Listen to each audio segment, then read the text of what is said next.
浑身眼球状凸起，酷似外星生物的长相，一副生人勿近的模样。羊胎盘的，对，就是母羊生小羊的时候出来的那房子。对啊。私人做羊一直听说挺好吃的，就是不敢尝试，有效果吗？猛不猛啊？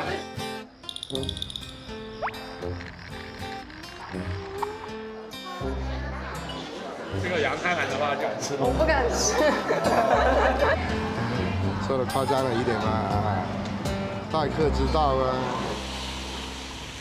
食材娇贵，需要小心呵护。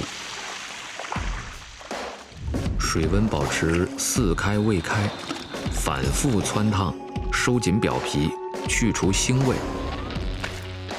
顺带减轻心理负罪。我觉得也没什么，你就想成吃猪肚、牛肚不就行了吗？美食嘛，有什么不敢尝？巾帼不让须眉。我觉得很鲜美啊。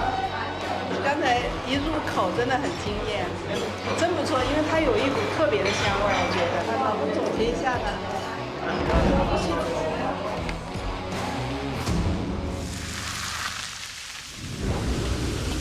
接下来就是快与慢、水与火的艺术。大火快炒，小火慢煨，再加入米酒麻痹自己，其中的奶香让人馋嘴。远销周围10几家店铺，这很能说明问题。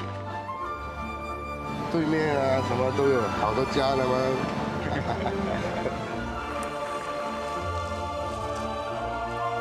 羊胎盘注定是少数人的孤独狂欢。